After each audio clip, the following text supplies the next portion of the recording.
sumber dari definisi analytical hierarchy process itu sendiri. Yang pertama, analytical hierarchy process atau AHP adalah teknik terstruktur untuk mengatur dan menganalisis keputusan yang kompleks berdasarkan matematika dan psikologi. AHP pertama kali dikembangkan oleh Thomas L. saat pada tahun 1970-an. Ini kita ambil referensi dari Wikipedia. Dalam bentuk umumnya, analytical hierarchy process atau AHP adalah kerangka kerja non-linier untuk melakukan pemikiran deduktif dan induktif tanpa menggunakan silogisme. Nah, ini terjemahan dari buku Models, Method, Concept, and Application of the Analytic Hierarchy Process. Yang kedua ini kita ambil dari buku.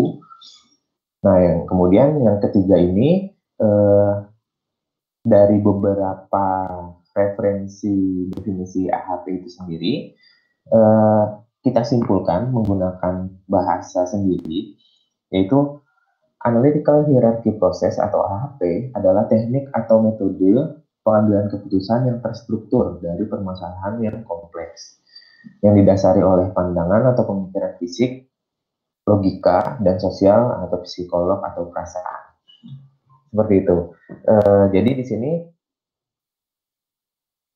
AHP itu sendiri adalah intinya pengambilan keputusan, teknik atau metode dalam pengambilan keputusan yang nanti memiliki proses tersendiri di dalamnya. Seperti apa prosesnya nanti akan kita bahas lebih rinci lagi.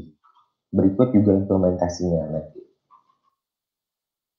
Nah, sebelum masuk lebih dalam ke proses AHP itu sendiri, kita harus mengetahui fundamental scale atau mungkin istilah lainnya adalah ukuran dasarnya, ukuran fundamentalnya. Jadi di AHP itu sendiri mempunyai skala atau ukuran-ukuran di dalamnya yang kita perlu ketahui di tiap angka-angka ini. Jadi ukuran-ukurannya ini memiliki angka-angka. Kita representasikan dalam angka 1 sampai 9, di mana setiap angka ini mempunyai nilai definisi ya, dan juga penjelasannya masing-masing. Nah, secara umum ini memang di jumlah atau nilai yang genap ini nggak ada penjelasannya ya. Jadi secara umum definisi atau penjelasannya itu ada di angka yang ganjil. Kita bahas dulu satu persatu. Untuk angka 1 itu definisinya adalah equal importance, di mana angka 1 ini merepresentasikan dua aktivitas yang memiliki kontribusi setara terhadap tujuan. Jadi kalau misalkan ada nantinya ada dua aktivitas, di sini kita sebutnya. Jadi ada dua aktivitas, jika kita bandingkan keduanya itu adalah nilai yang sama atau kepentingan intensitas kepentingan yang sama, itu kita kasih nilai 1. Kita masuk ke nilai yang ketiga, with moderate importance, pengalaman atau penilaian sedikit lebih menyukai satu aktivitas daripada aktivitas lainnya. Misalnya nanti jika ada sepatu berwarna hitam dan berwarna biru misalnya, jika ternyata hitam itu lebih unggul atau lebih menarik daripada yang warna biru, tapi levelnya atau intensitas ini hanya sedikit lebih tinggi daripada aktivitas lainnya. Jadi hitam itu sedikit lebih tinggi daripada biru, misalnya kayak gitu, maka kita kasih nilai 3. Hitam itu 3 terhadap biru, kayak gitu. Nah, nantinya kalau biru terhadap yang warna hitam itu kebalikannya, yaitu sepertiga, seperti itu. Nah, untuk angka 5 itu definisinya adalah moderate plus strong importance, jadi pengalaman yang lebih kuat kepada satu aktivitas daripada aktivitas lainnya. Misalnya kendaraan kendaraan mobil dan motor gitu. Nah, dalam hal kecepatan, dalam asumsi jalanannya tidak macet atau bisa lewat jalan tol gitu, maka mobil jauh lebih unggul kepentingannya daripada motor. Nah, ini bisa kita kasih nilai 5. Seperti itu. Misalnya dalam nilai mata uang misalnya, uang 100.000 jauh lebih unggul daripada nominal Rp1.000 misalnya. Nah, kita bisa kasih nilai 5 untuk kepentingan yang jauh lebih kuat daripada satu aktivitas lainnya. Seperti itu.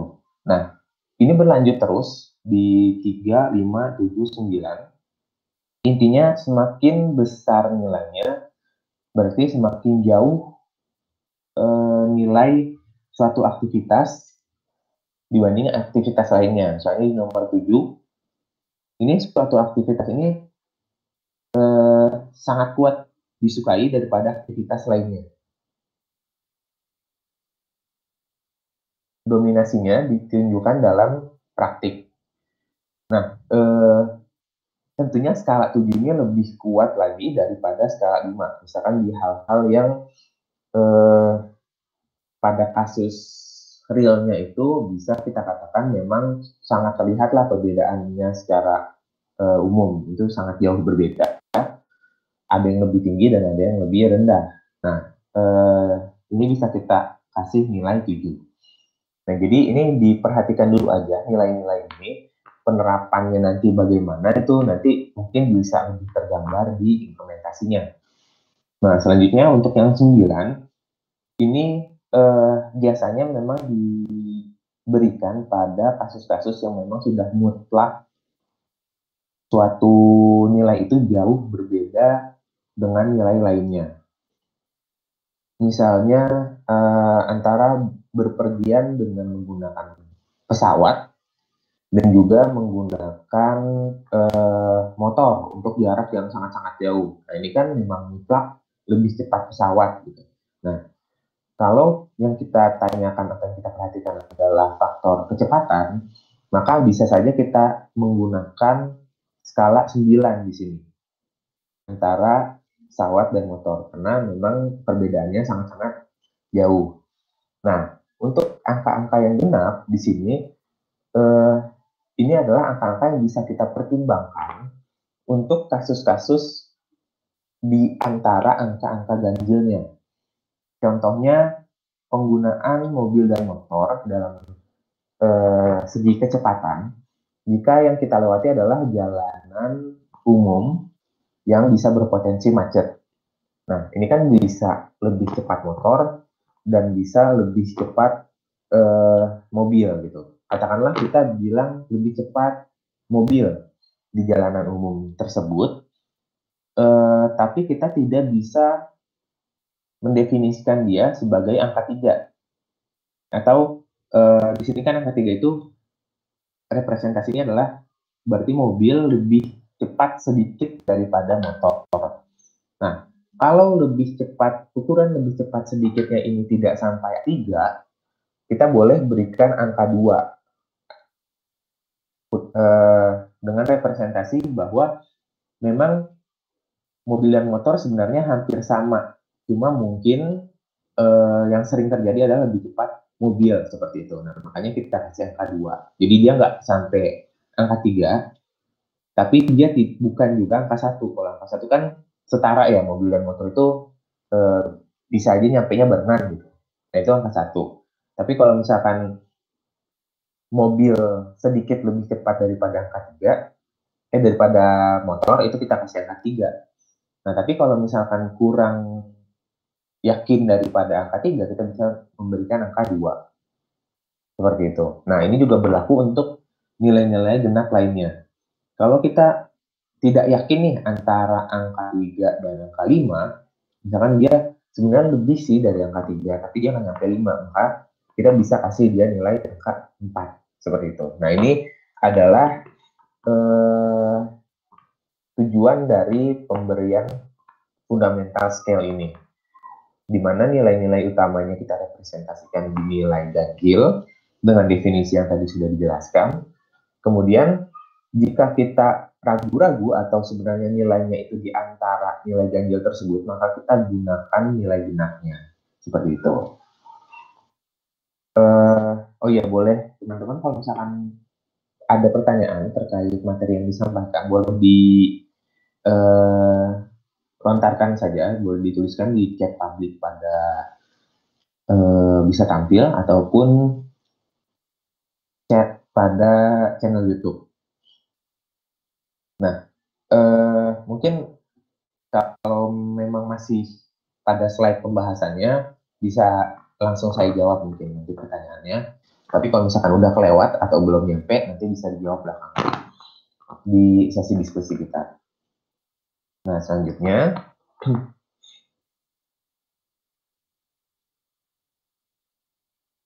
nah ini dari fundamental scale yang tadi kita bahas, ini kita langsung masuk ke contoh kasus saja, biar lebih terlihat atau terbayang untuk proses AHP itu sendiri. Contoh kasus yang kita bahas di sini, misalnya kita mau menentukan ponsel yang akan dibeli dari data di samping. Nah, di sini kita ambil data yang cukup umum dan cukup sederhana ya. Jadi kalau kita biasanya mungkin teman-teman yang mau membeli handphone, ini mungkin memang handphone ini menjadi kebutuhan yang cukup pokok ya sekarang ini untuk kita gunakan sehari-hari. Nah, pada pembeliannya mungkin teman-teman sempat bingung nih untuk memilih handphone yang cocok untuk teman-teman berdasarkan fitur-fitur yang kita miliki. Pada kasus sekarang ini biasanya kan yang dilihat itu pada handphone itu misalnya RAM, kemudian memorinya, kemudian kameranya, dan juga harganya. Nah, di sini kita tuliskan harga dalam nilai jutaan rupiah. Nah, di sini data yang kita gunakan ini bukan data yang benar-benar real, ini hanya data yang kita estimasi sendiri saja sih gitu. Berdasarkan data-data yang ada pada sekarang ini. Jadi di sekarang ini mungkin handphone kan RAM-nya berkisar 2, 4, 8, kayak gitu ya. Kemudian memorinya itu ada 32, 64, 128, ini dalam gigabyte. Kemudian ada kameranya dalam megapiksel, dan nanti ada harganya. Nah, sebelum kita, misalnya di sini kita mempunyai budgetnya 3, 6, 4, 15, 20, dan 8. Nah, sebelum kita melihat harganya, mungkin kita ingin melihat performa dari handphone tersebut gitu, dari fitur-fitur yang kita punya. Nah, di sini kita namakan dengan benefit. Jadi benefit dari analisis yang akan kita dapatkan nanti itu seberapa besar benefitnya, kemudian nanti kita bandingkan dengan harganya seperti itu. Nah, ini bisa diperhatikan dulu aja. Intinya kita punya data dengan fitur-fitur seperti tadi, data handphone. Untuk menganalisis benefit yang ada pada handphone ini menggunakan analytical hierarchical process atau AHP, kita bisa menggunakan matriks berikut. Kita buat dulu matriksnya dari kriteria yang akan kita bahas. Jadi kalau yang tadi harga itu nggak saya masukkan di kriteria ya. Jadi yang saya masukkan di kriteria itu biasanya kan RAM, memori, sama kamera. Nah, dari kriteria inilah nanti kita akan mendapatkan nilai-nilai yang nanti akan kita compare dengan harganya. Jadi nanti goals-nya atau objektifnya adalah kalau saya ada handphone dengan benefit sekian persen misalnya, itu harganya sekian. Nah, itu cukup worth it nggak gitu untuk benefit sekian dengan harga yang tertera seperti itu. Nah, kita tentukan dulu nih di awal ini kita tentukan dulu mengisi skala prioritas pada kriteria. Skala prioritas diisi dengan ketentuan baris dan kolom. Nah, diisi dengan apa? Dengan nilai-nilai fundamental skill yang tadi. Di ketentuan baris versus kolom ini. Jadi misalnya yang tadi ya, kalau ada RAM dengan RAM itu kan pasti setara ya, karena dia sama gitu, sama-sama RAM, kan baris versus kolom. Kemudian antara RAM dengan memori, RAM dengan memori ini nilainya 5. Artinya apa? Artinya dari data yang kita punya, kebanyakan orang-orang itu lebih mengutamakan RAM daripada memori.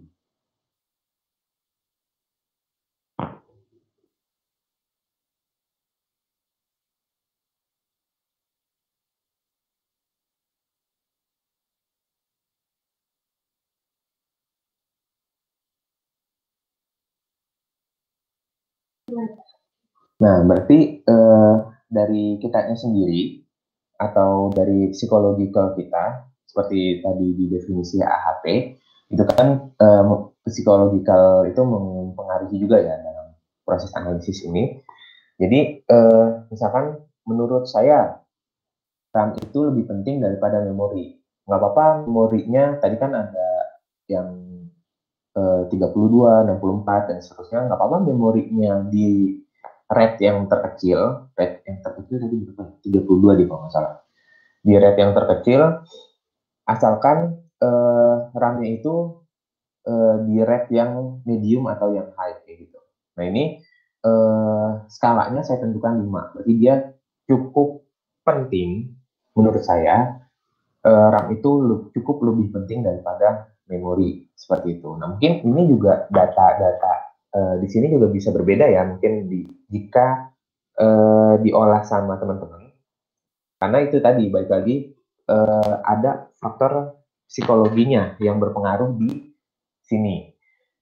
Mungkin aja ada yang berpendapat bahwa memori jauh lebih penting memang daripada RAM. Karena saya butuh stok data yang banyak, bukan memperhatikan dari proses penggunaan handphone itu sendiri kayak gitu. Nah itu bisa jadi bahkan berkebalikan datanya seperti itu. Karena sekali lagi karena ada proses psikologinya sendiri di proses AHP ini.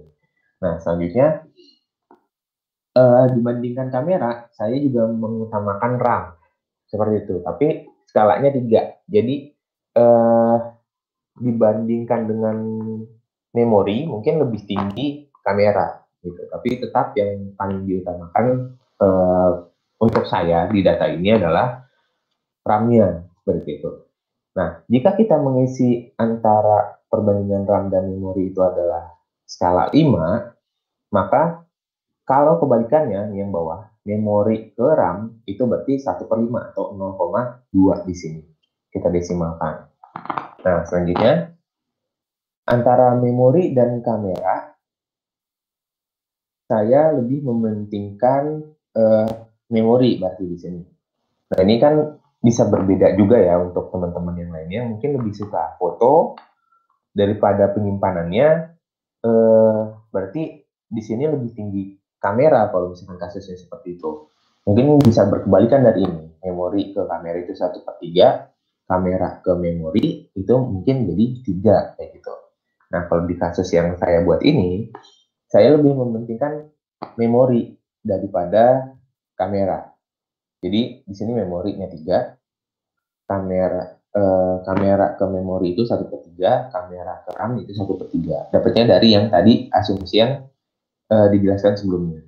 Nah ini sebenarnya di kasus seperti ini pun bisa mungkin berbeda-beda ya dari psikologi orangnya, datanya. Jadi mungkin di sini yang perlu saya tegaskan lagi, data yang kita olah bisa saja berbeda. Nah, yang perlu garis bawahi adalah teman-teman di sini yang penting mengetahui proses atau alur AHP itu sendiri. Jadi data yang digunakan bisa saja berbeda, yang penting teman-teman tahu cara menggunakannya. Nah, jadi seperti itu guna dari fundamental scale yang tadi. Jadi kita bisa membuat skala prioritas di sini dengan nilai-nilai yang kita definisikan sendiri. Ini yang saya definisikan secara umum nilai yang ganjil ya. Karena mungkin di definisi saya, menurut psikologi saya juga, itu sudah cukup jelas tergambarkan tingkatan-tingkatan yang ada pada fitur-fitur ini. Kayak gitu. Kalau misalkan teman-teman agak ragu, misalnya, oh nggak mau 5, kayaknya nggak nyampe 5 deh, tapi lebih dari 3. Teman-teman bisa menggunakan angka 4, ataupun angka-angka ganjil, ataupun angka-angka genap lainnya jika ragu-ragu menggunakan skala bilangan ganjilnya. Seperti itu. Nah, selanjutnya, jika matriks itu sudah terpenuhi semua nilainya, kita bagi setiap sel dengan total nilai pada kolom tersebut. Selanjutnya, hitung nilai pada setiap baris yang ada. Nah, ini sudah diberikan gambarnya juga. Jadi, kolom yang atau matriks yang kita sudah buat tadi, yang berisikan nilai-nilai yang kita buat, itu kita jumlahkan. Jadi ini 3 tambah 3 tambah 1, 7. 5 tambah 1 tambah 0,3, 6,3, 33, dan seterusnya. 1 tambah 0,2 tambah 0,3, 1,53. Nah, selanjutnya hitung nilai pada setiap baris yang ada. Jadi kalau misalkan di sini, nah,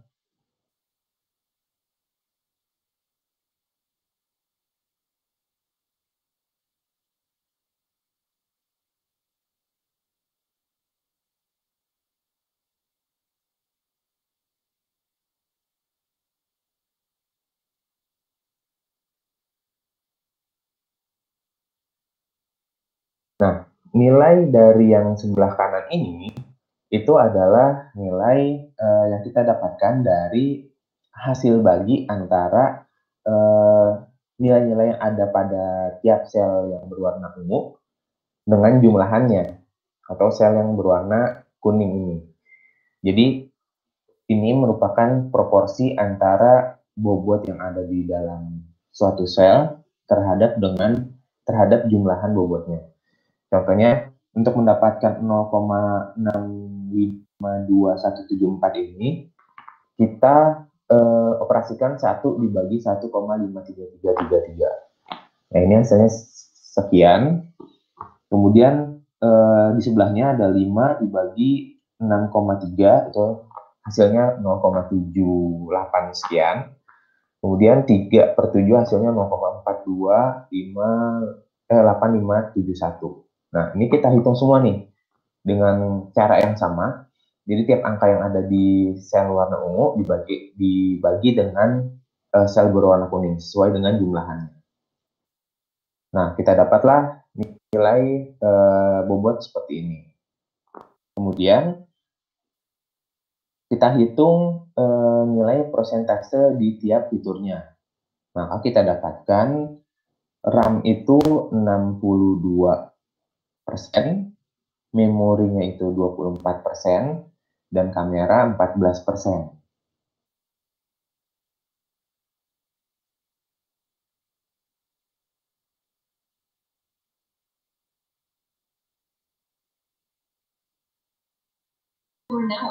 Kita dapat dari mana ini persentase RAM, memori, dan kameranya? Nah, ini kita dapatkan dari rata-rata dari setiap baris yang kita dapatkan tadi. Seperti itu. Nah, selanjutnya, jadi ini cuma merata-ratakan, misalkan di RAM, nilainya kan ada 3. Nah, ini kita jumlahkan, kita bagi 3. Kemudian memori, sama, kita jumlahkan, terus kita bagi 3. Kamera juga, seperti itu. Nah, selanjutnya,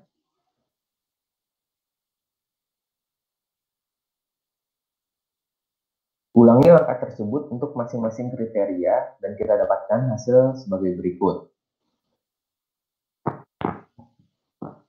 RAM-nya, untuk RAM yang 2 itu 8%, yang 4 itu 9%, dan yang 8 itu 72%.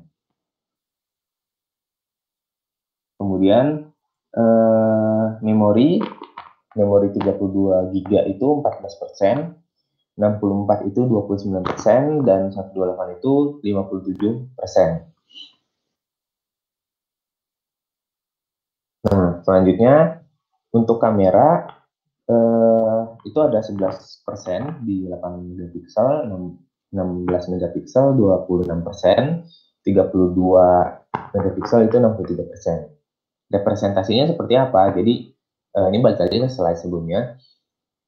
RAM itu kan secara keseluruhan penilaian, RAM itu mempengaruhi pembelian saya. Itu berarti kalau saya mau beli handphone, ukuran mana handphone yang saya pilih itu 62% ada di RAM-nya berarti. Nah, dari 62% itu 8% saya lebih condong ke RAM 2 GB, 19% atau mungkin hampir 20% ini sebenarnya. Cuma ini dibulatkan aja. Itu ada di 4 GB RAM-nya, dan 72% ini ada di RAM 8 GB. Seperti itu. Dan ini juga berlaku untuk memori dan juga kamera.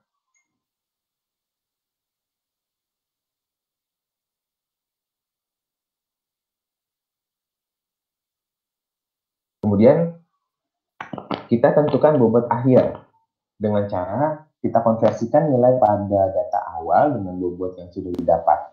Lalu hitung rata-rata untuk mendapatkan hasil di bobot akhirnya. Nah,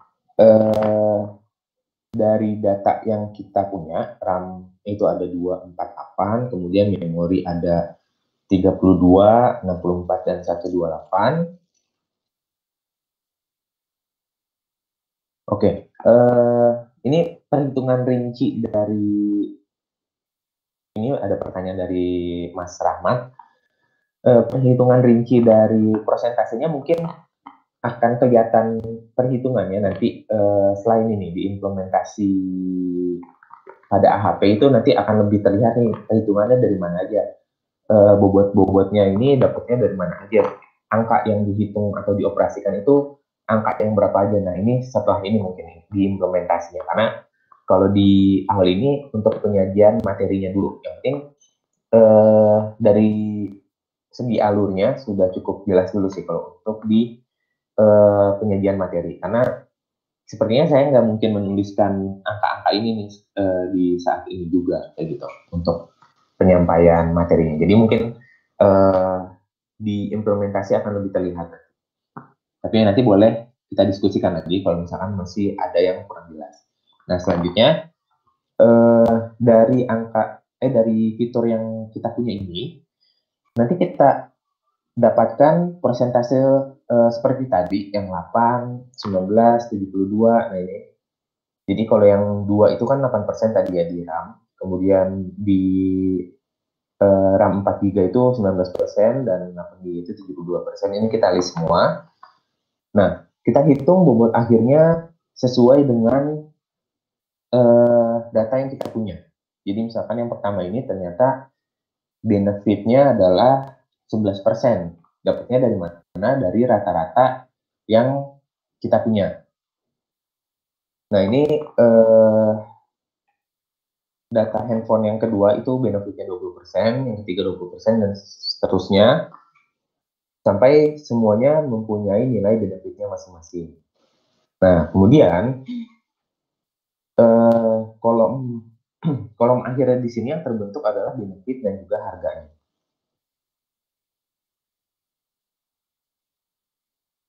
Nah, selanjutnya kita bisa memetakan benefit yang kita punya terhadap harga yang tertera seperti itu. Jadi untuk sumbu Y-nya ini adalah benefitnya, dan sumbu X-nya ini adalah harganya, di mana indeks benefit ini direpresentasikan dalam poin berbentuk persegi 4 berwarna biru di sini.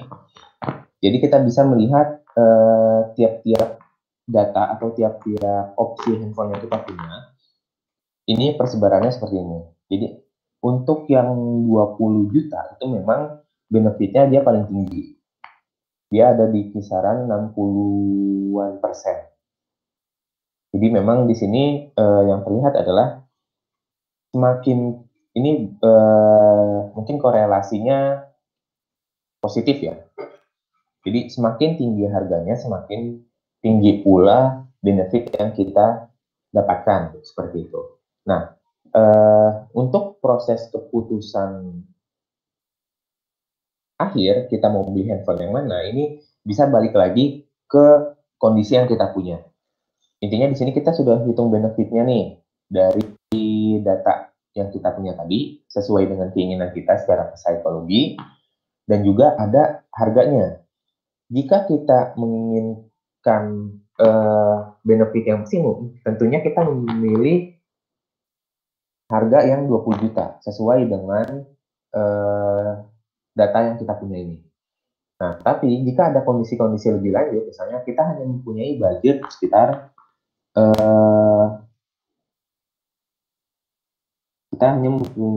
sekitar 4 juta, misalnya seperti itu. Nah, kalau kita mempunyai budget sekitar 4 juta saja, mungkin kita akan memilih opsi yang ketiga ini, di mana RAM-nya itu 4, memorinya 64, kemudian kameranya 8. Karena dia mempunyai benefit sebesar 20%. Nah, dibandingkan dengan yang harganya 3 juta, ini masih masuk budget kita juga, karena budgetnya adalah 4 tadi ya. Misalkan kita contohkan thresholdnya adalah 4, tapi benefitnya dia adalah lebih kecil daripada 20%, kayak gitu. Nah, ini juga merupakan salah satu opsi-opsi jika kita memiliki kondisi-kondisi tertentu. Misalnya, kita punya budget berapa gitu kan. Nah, dari budget yang kita punya, mana aja nih yang masuk ke kriterianya. Nah, kemudian yang kita lihat adalah benefit yang paling tinggi. Nah, mungkin bisa jadi itulah pemilihan handphone yang kita pilih. Nah, secara umum seperti itu untuk analisis hierarkikal proses dalam pengambilan keputusan. Nah, untuk penyajian materinya mungkin sampai di situ dulu. Selanjutnya kita bisa beralih ke implementasinya, biar nanti proses di dalamnya itu lebih tergambarkan dan lebih terlihat, dan juga mana-mana saja angka-angka yang kita operasikan di dalamnya. Oke, kita bisa lanjut ke implementasinya.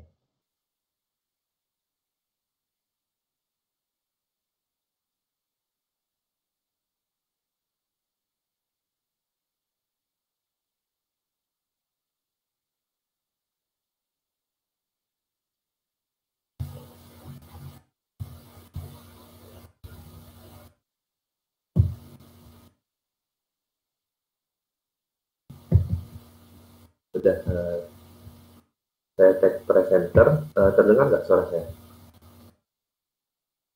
Oke. Sebelum masuk ke implementasi yang akan kita lakukan, coba kita